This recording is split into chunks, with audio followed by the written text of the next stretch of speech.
చాలా మంచి డిజైన్తో కట్టినటువంటి ప్రాజెక్టు దాదాపు 1972 లోపలనే సగం కెపాసిటీ కూడుకుపోయింది దాన్ని మట్టితో. అయితే 1972లో ఒక్కసారి రిపేర్ చేసినప్పుడు మొదలు 30 టీఎంసీలు ఉన్నది, తర్వాత 11 టీఎంసీలకు పడిపోయింది. రిపేర్ చేసినాక 17 టీఎంసీలకు వచ్చింది. కానీ అప్పటికి ఇప్పటికి కూడా మళ్ళీ మట్టి పేరుకపోయి కూడుకుపోయి చాలా తగ్గిపోయినటువంటి పరిస్థితి ఉన్నది కెపాసిటీ. సో వర్షం వచ్చినట్టుగా నీళ్లు గేట్లు ఎత్తేసుడే తప్ప స్టోర్ చేసుకోవాలంటే భయపడేటటువంటి పరిస్థితి ఉంది. సో ఖచ్చితంగా మేము ఇప్పుడు కాంగ్రెస్ ప్రభుత్వాన్ని డిమాండ్ చేసేది ఒకటే, ఇంత మంచి ప్రాజెక్టు తర్వాత కాలంలో ఈ ప్రాజెక్టుకి సపోర్టింగ్గా అలీసాగర్, గుత్పా ఇవన్నీ వచ్చినాయి, అవన్నీ కూడా మనకు తెలిసిందే.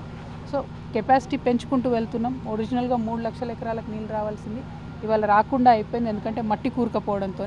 సో డ్రెడ్జింగ్ ఏదైతే ఇప్పుడు కాంగ్రెస్ ప్రభుత్వం వేరే ప్రాజెక్టులలో చేపడుతుందో అన్నిటికన్నా ఎక్కువ తక్షణ అవసరం నిజాం సాగర్లో ఉంది.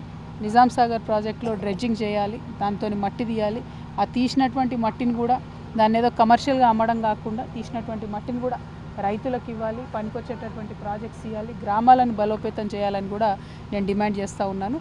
మరి అది సాధ్యమవుతుందా కాదా? ప్రభుత్వం తక్షణమే దీని మీద ఒక డిపిఆర్ తయారు చేసుకోవాలి, ఒక రీసెర్చ్ చేసి రైతులకు ఏ విషయం చెప్పాలి.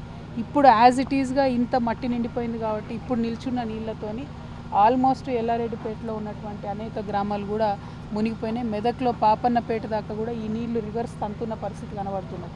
అయితే మొన్న వర్షాలకు కూడా అనేక మంది రైతులు ఈ బ్యాక్ వాటర్ తగిలి పంట మునిగిపోయిన పరిస్థితి. కనీసం ప్రభుత్వం దాని మీద స్పందించలేదు. 4000 ఎకరాల పైచిలకు పంట నష్టం అయిపోతే. సో ఉన్నటువంటి మన వారసత్వ సంపదగా మనకు వచ్చినటువంటి ఈ ప్రాజెక్టుని మెయింటైన్ చేసుకొని చూసుకొని దాన్ని ముందు తరాలకు అందించాల్సినటువంటి గురుతరమైనటువంటి బాధ్యత ప్రభుత్వాల మీద ఉంటుంది. కాబట్టి తక్షణమే నిజాం సాగర్ మోడర్నైజేషన్ చేయాలి, దీన్ని మట్టి తీయాలి, దాన్ని డ్రెడ్జింగ్ చేయాలి. తర్వాత ఎవరైతే రైతులు మునిగిపోయినటువంటి పొలాలు ఉంటాయో వారికి నష్టపరిహారం చెల్లించాలని తెలంగాణ జాగృతి తరఫున నేను డిమాండ్ చేస్తూ ఉన్నాను. Thank you.